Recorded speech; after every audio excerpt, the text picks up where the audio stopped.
Hi friends, welcome back to our channel.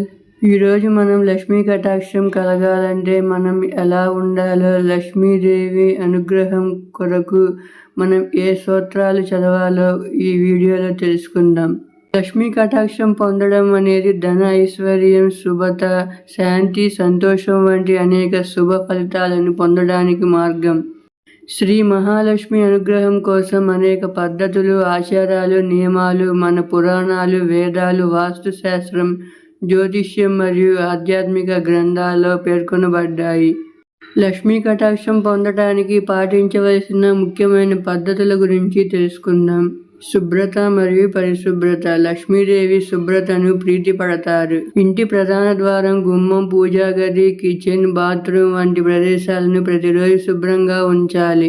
ఇంటి మూలాల్లో దుమ్ము, చెత్త ఉండకుండా చూసుకోవాలి. సూర్యాస్తమయం తర్వాత ఇంటిని ఊడ్చకూడదు, ఎందుకంటే అది లక్ష్మీదేవి ఇంట్లోకి ప్రవేశించడాన్ని అడ్డుకుంటుంది. పూజలు, వ్రతాలు, మంత్రజపం గురించి తెలుసుకుందాం. శుక్రవారం పూజ. ప్రతి శుక్రవారం లక్ష్మీదేవిని అష్టగంధాలతో, కర్పూరం, కస్తూరి, పునుగు, జవ్వాది, అగరు, పన్నీరు, అత్తరు, శ్రీగంధం పూజించాలి. కనకదారాస్తవం. ప్రతిరోజు త్రిసంధ్యలలో కనకదారాస్తవం పఠించడం వలన అపార సంపద చేకూరుతుంది. కమల సప్తమి వ్రతం. చైత్ర, వైశాఖ మాసాలలో శుక్ల సప్తమి నాడు కమల సప్తమి వ్రతం చేయడం వలన మహా సంపదలు కలుగుతాయి. వాస్తు సూచనలు. ఇంటి వాస్తు ప్రకారం కొన్ని జాగ్రత్తలు తీసుకోవాలి. ఇంటి ప్రధాన ద్వారం శుభ్రంగా ఉంచాలి. ఇంటి మూలాల్లో చెత్త, దుమ్ము ఉండకూడదు.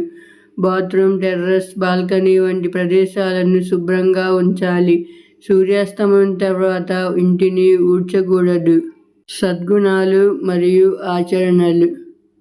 లక్ష్మీదేవి అనుగ్రహం పొందడానికి కొన్ని సద్గుణాలు కలిగి ఉండాలి. అతిథి సత్కారం. ఇంటికి వచ్చిన అతిథులకు సత్కారం చేయాలి. తులసి పూజ. తులసి మొక్కను పూజించడం వలన లక్ష్మీదేవి అనుగ్రహం లభిస్తుంది. శంఖధ్వని. ఇంట్లో శంఖధ్వని వినిపించాలి.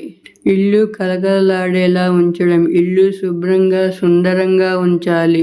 ఇల్లాలు సంతోషంగా ఉండడం. ఇల్లాలు సంతోషంగా ఉండాలి, ఎందుకంటే ఆమె సంతోషం ఇంటి శుభతను సూచిస్తుంది. మంత్రాలు మరియు స్తోత్రాలు. లక్ష్మీదేవి అనుగ్రహం కోసం కొన్ని మంత్రాలు, స్తోత్రాలు పఠించాలి.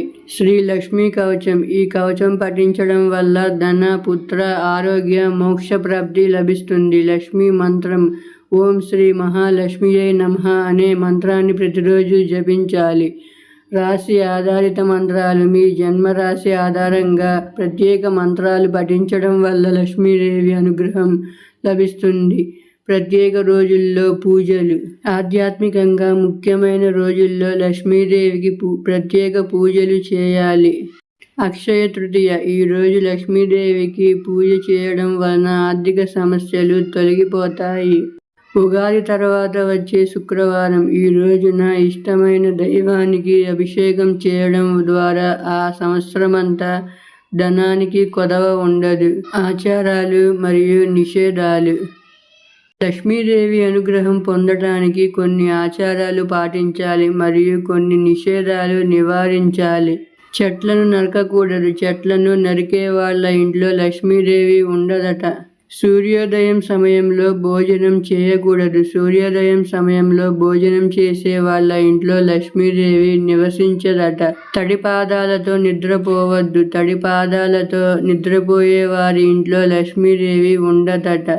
ఈ పద్ధతులు, ఆచారాలు, నియమాలు పాటించడం ద్వారా లక్ష్మీదేవి అనుగ్రహం పొందవచ్చు. ఇవి మన జీవితంలో ధన, ఐశ్వర్యం, శుభత, శాంతి, సంతోషం వంటి అనేక శుభ ఫలితాలను తీసుకురాగలవు. మీరు కూడా లక్ష్మీదేవి అనుగ్రహం కలగాలంటే ఈ పద్ధతులన్నీ పాటించండి. తప్పకుండా లక్ష్మీదేవి అనుగ్రహం కలుగుతుంది. ఈ వీడియో మీకు నచ్చినట్లయితే వీడియోకి ఒక లైక్ చేసి ఛానల్ని సబ్స్క్రైబ్ చేసుకోండి friends. Okay bye. Thanks for watching.